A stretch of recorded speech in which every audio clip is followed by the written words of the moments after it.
Mga solid ka-erts, usap-usapan ngayon sa social media ang kumakalat na balita tungkol sa umano'y pagpapanbi sa ilang miyembro na konektado sa Team Kalinga. Marami ang nagulat, marami rin ang nagtatanong, bakit umabot sa ganito? Pero bago tayo manghusga mga idol, kailangan malinaw natin tingnan ang buong sitwasyon. Dahil sa panahon ngayon, isang post lang, isang reaction video lang, pwede ka nang pagbintangan kahit ang intensyon mo ay magbigay lamang ng opinyon at reaksyon bilang content creator. At bilang mga taong nasa social media at gumagawa ng reaction content, hindi naman maiiwasan na pag-usapan ang mga trending na issue lalo na kung public figure ang involved. Hindi naman sekreto ang mga nangyayari dahil kusa itong inilalabas sa publiko sa pamamagitan ng live, vlog, interviews, at mga posts online. Ang tanong ngayon ng maraming netizens, may nilabag nga ba talaga?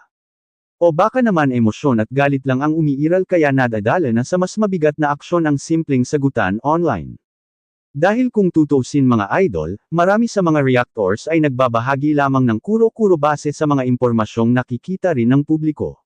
Hindi naman sila hacker, hindi sila gumagawa ng pekeng dokumento, at lalong hindi sila ang pinagmulan ng issue. Ang ginagawa nila ay mag-react, mag-uri, at minsan ay magbigay ng opinyon bilang bahagi ng content creation.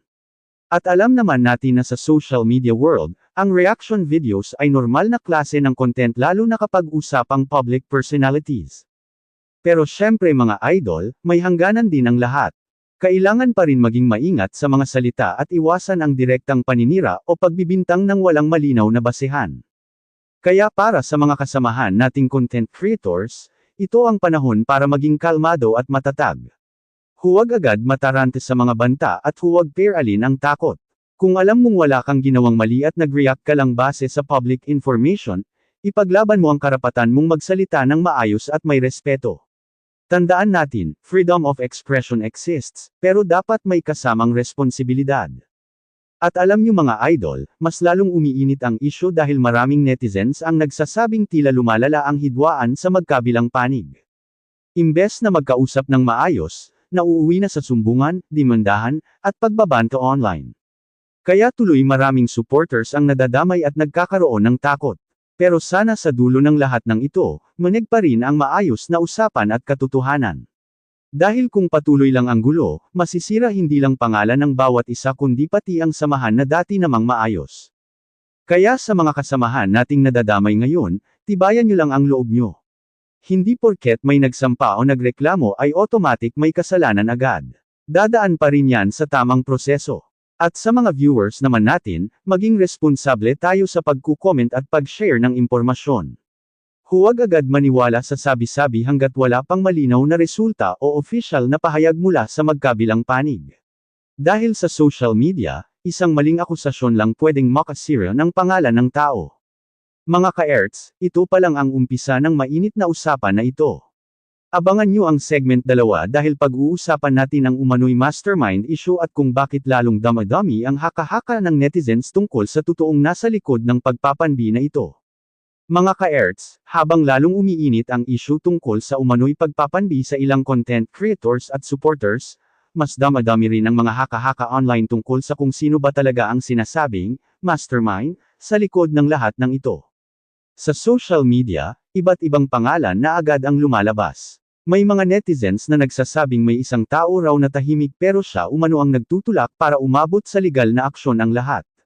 Pero mga idol, hanggang ngayon wala pa ring malinaw at matibay na ebidensya na direktang magpapatunay kung sino talaga ang nasa likod nito. Kaya importante na huwag agad magturo ng tao base lang sa hinala at emosyon. Marami kasi ang napapaisip kung bakit tila sunod-sunod ang mga pangyayari. Noon simpleng sagutan lang sa social media, pero ngayon may usapang reklamo, NBI, at legal action na agad. Kaya tuloy ang ibang supporters natatakot na baka pati simpleng pagre-react o pagko-comment ay pwede nang ikaso. Pero dapat malinaw sa lahat na hindi porket may nagre-react sa issue ay automatic naninira na agad. May malaking pagkakaiba ang opinyon sa direktang paninirang may masamang intensyon. At bilang content creators, responsibilidad din natin na siguraduhin na maayos ang paraan ng ating pagsasalita para hindi na lalo pang lumala ang sitwasyon. Ngayon, marami rin ang naaawa sa mga nadadamay na reactors dahil ang iba sa kanila ay matagal nang gumagawa ng content tungkol sa mga trending issues. Hindi naman nila kontrolado kung ano ang pag-uusapan ng publiko lalo na kung mismong mga public figures na rin ang naglalabas ng kanilang mga saloobin online. Kapag may live, may post, o may interview, natural lang na may mga tao talagang magbibigay ng reaction. Ganyan ang mundo ng social media ngayon. Pero syempre, hindi rin dapat ginagamit ang platform para manakit o manaire ng kapwa. Habang tumatagal, lalong naghahati ang opinyon ng netizens. May mga nagsasabing tama lang daw na umabot sa legal na proseso para matigil na ang walang katapusang bangayan online. Pero mayroon ding naniniwala na baka mas lalo lang nitong palakihin ang gulo at mas marami pang inosenteng madadami. Ang masakit kasi dito mga idol, maraming supporters ang nagkakawatak-watek. Yung dating magkakasama at nagtutulungan, ngayon kanya-kanyang depensa na sa social media. At isang bagay ang napansin ng maraming viewers, habang lumalaki ang issue, mas maraming vloggers at pages ang gumagawa ng sari-sariling bersyon ng kwento. Kaya lalong gumugulo dahil minsan halo-halo na ang impormasyon. Kaya paalala natin sa ating mga viewers, maging mapanuri tayo. Huwag basta maniwala agad sa screenshot, edited clips, o sabi-sabi online. Hintayin natin ang totoong detalye at official statements bago bumuo ng conclusion. Pero sa kabila ng lahat, marami pa rin ang umaasa na maaayos ito sa tamang pag-uusap. Dahil kung tutuusin, lahat naman ng panig ay minsang naging magkakaibigan at magkakasama rin noon. Kaya sayang kung haantong lang sa tuluyang pagkasira ng relasyon dahil sa init ng emosyon at pressure ng social media. Mga ka-erts, sa segment 3 pag-uusapan natin ang matinding reaksyon ng supporters at kung bakit may ilang netizens na nagsasabing baka mas lumaki pa ang isyu na ito sa mga susunod na araw. Mga ka-erts, mas lalong naging mainit ang sitwasyon matapos bumaha ng reaksyon mula sa magkabilang kampo ng supporters. Sa bawat live, post, at reaction video, mapapansin na hati na talaga ang opinyon ng publiko. May mga naninindigan para sa mga content creators na nadadamay at nagsasabing unfair daw na umabot agad sa usapang NBI ang simpleng online reactions. Pero mayroon ding nagsasabi na dapat daw matuto ang ibang vloggers at reactors na mag-ingat sa kanilang mga sinasabi dahil hindi biro ang epekto ng social media sa reputasyon ng tao. Habang tumatagal, mas dami-dami rin ang mga content creators na natatakot magsalita tungkol sa issue. Ang iba, pinili munang manahimik dahil baka raw sila naman ang susunod na madamay. Yung iba naman, diretsahang nagsabi na ginagawa lang nila ang trabaho nila bilang reactors at hindi nila layuning sirain ang kahit sino. Ayon sa ilang netizens, kung public ang issue at kusang inilalabas online, natural lang daw na magkaroon ng public reaction. Pero syempre, kailangan pa rin ng respeto at pag-iingat sa bawat salita. Marami rin ang nakapansin na tila hindi na lang simpleng misunderstanding ang nangyayari ngayon. Para sa ibang viewers, lumalalim na ang hidwaan dahil nadadamay na pati mga supporters at maliliit na content creators. May mga nag-aaway sa comment section, may nag-unfollowan, at may ilan pang naglalabasan ng sama ng loob online. Kaya tuloy mas lalong nagiging emosyonal ang buong issue. Ang masakit pa rito, may mga dating magkakaibigan at magkakasama sa iisang grupo na ngayon ay parang magkakampi na sa magkabilang panig. Pero sa gitna ng lahat ng ito, may mga netizens pa ring nananawagan ng katahimikan at maayos na pag-uusap. Sinasabi nila na baka pwede pang ayusin ng pribado kaysa humantong sa mas malaking gulo.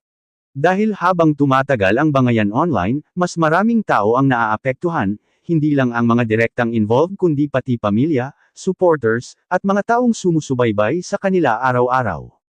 At alam niyo mga idol, may ilang viewers ding nagsasabing baka mas lumaki pa ito sa mga susunod na araw dahil parami ng parami ang gustong magsalita at maglabas ng kani-kanilang panig. Kapag nagsimula na kasing magsagutan ang iba't ibang kampo online, mabilis kumalat ang issue at mas mahirap na itong kontrolin. Kaya marami ngayon ang nag-aabang kung may official statement pa bang ilalabas ang mga taong involved para tuluyan ng lumino ang lahat. Para naman sa mga kasamahan nating content creators, ito ang panahon para maging responsable at kalmado. Hindi kailangang sabayan ng galit ang galit. Mas mabuti pa ring pairalin ang maayos na pananalita at huwag basta magpapadala sa emosyon. Dahil sa social media, isang maling salita lang pwedeng lumaki at bumalik laban sa iyo. Mga ka-erts, sa final segment pag-uusapan natin kung may posibilidad pa bang magkaayos ang magkabilang panig at ano ang gustong mangyari ngayon ng karamihan sa mga supporters at netizens. Mga ka-erts, sa huling bahagi ng mainit na isyu na ito, isang bagay ang malinaw na napapansin ng maraming viewers, sa kabila ng lahat ng kontrobersya at batikos, marami pa rin ang nananatiling sumusuporta sa Team Kalinga dahil sa mga naitulong nila sa napakaraming tao sa loob ng mahabang panahon. Maraming netizens ang nagsasabi na hindi raw basta mabubura ng isang issue lang ang mga kabutihang ginawa ni na Idol Rab, Kuya Val, at iba pang miyembro ng grupo. Mula sa pagpapatayo ng bahay, pagtulong sa mga mahihirap, pagpapaaral, hanggang sa pagbibigay ng hanap buhay, malaking bahagi na raw sila ng buhay ng maraming beneficiaries. Kaya naman para sa ilang supporters, masakit makita na ang dating magkakasama at nagtutulungan ay umabot sa ganitong klaseng alitan. May mga nagsasabing sana raw ay inayos na lang ito sa pribadong usapan kaysa umabot pa sa demandahan at sumbungan. Dahil habang tumatagal ang isyu, mas maraming tao ang naaapektuhan at mas lalo lang nadidagdagan ang tensyon sa social media. Pero kahit ganoon, marami pa rin ang naniniwala na kakayanin ng Team Kalinga na malampasan ito dahil ilang beses na rin silang nalagay sa kontrobersya pero patuloy pa rin ang pagtulong nila sa mga nangangailangan. At para sa ibang netizens, ang pinakamahalagang tanong ngayon ay hindi kung sino ang panalo sa social media war, kundi kung paano matatapos ang gulo ng hindi tuluyang nasisira ang samahan at reputasyon ng bawat isa. Dahil sa totoo lang mga idol, kapag parehong panig puro galit ang pinairal, walang tunay na mananalo. Ang talo rito ay yung mga taong umaasa sa tulong at inspirasyon mula sa mga taong involved. Pero isang bagay ang kapansin-pansin, sa kabila ng mga isyu, nananatiling matatag ang maraming supporters ng Team Kalinga. Marami pa rin ang nagsasabing mas pinipili nilang tingnan ang kabutihang naibigay ng grupo kaysa sa mga kontrobersyang kumakalat online. Para sa kanila, hindi perpekto ang kahit sinong tao, pero hindi rin daw tama na husgahan agad ang buong pagkatao base lang sa mga paratang at social media drama. At ngayon, marami ang nag-aabang kung ano ang magiging susunod na hakbang ng magkabilang panig. Magkakaroon pa ba ng pag-uusap? May pagkakataon pa bang magkaayos? O tuluyan na bang hahaba ang bangayang ito? Yan ang mga tanong na bumabagabag ngayon sa isip ng maraming supporters.